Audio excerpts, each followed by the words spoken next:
Ever since I found out Expeditions, a MudRunner game, is coming out in March, I've been excited for it. And now it's finally here. How is the game and how does it run on Steam Deck? Let's find out. Expeditions, a MudRunner game, is a spin-off of the popular MudRunner and Snow Tires series. A new kind of subgenre in racing games. You complete missions like freight hauling through increasingly difficult terrain. It's a unique combination of environmental puzzling and vehicle simulation / traversal. And it's really fun. It's hard to pinpoint what makes these games so much fun though. In essence, they're very slow. You're literally crawling through the mud and snow, carefully switching between all-wheel drive and differential lock, trying not to tip or get stuck. There is so much to these games, from the amazing physics to the many different systems on your truck. And I absolutely love it all, which is saying something because I'm not a very patient person, and this game needs patience. On March 5th, Expeditions released. This game promises more of the same, but with somewhat of a different premise. As you probably already figured, the focus of the game is more on scientific expeditions and less so freight hauling. Although, there's still some of that too. No, this time around we'll be spending quality time in hidden cave systems and forgotten temples, doing depth readings with seismographic equipment, guiding ahead for scientific resource parties, using drones and binoculars. The feel of Expeditions, however, is decidedly similar to previous games. Which is a good thing, by the way. The main and only mode, as far as I can tell, is the career mode. You make money doing a variety of different missions for different people in different areas. Then with this money you can upgrade your gear, trucks, and of course buy new trucks. So we pick our mission, loadout and gear, like repair parts and extra fuel for when we run out. And many new items, like the jack screw, which puts you right side up for when you tip your truck, which if you're anything like me will happen a lot. And the very useful anchor, a placeable winch spot for when there's nothing around.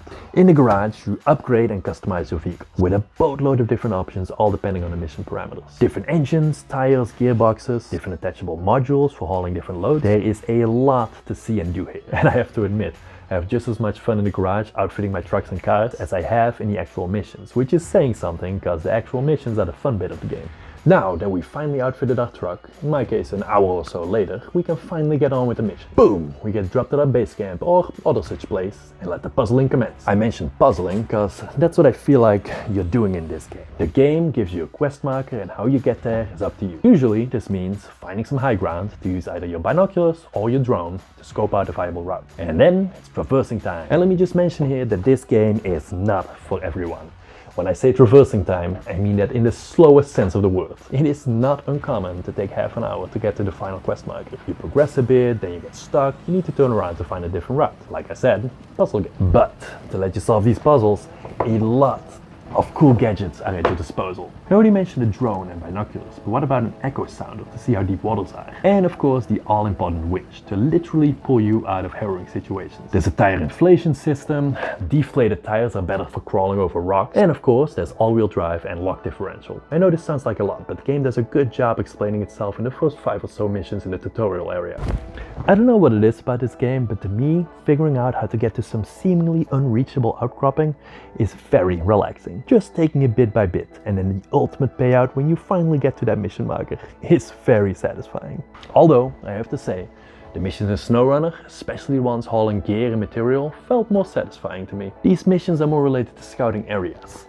The difference is slim, but it's there.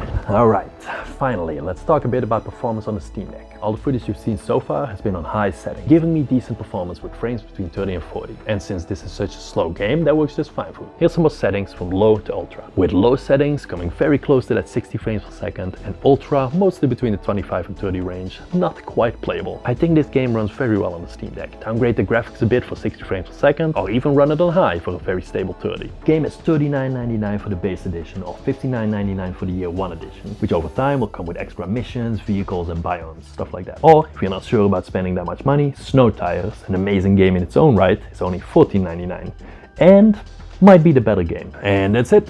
Let me know what you guys think. Check out this video for some games that you guys recommended. There's some really crazy stuff in there, and I hope to see you in the next one.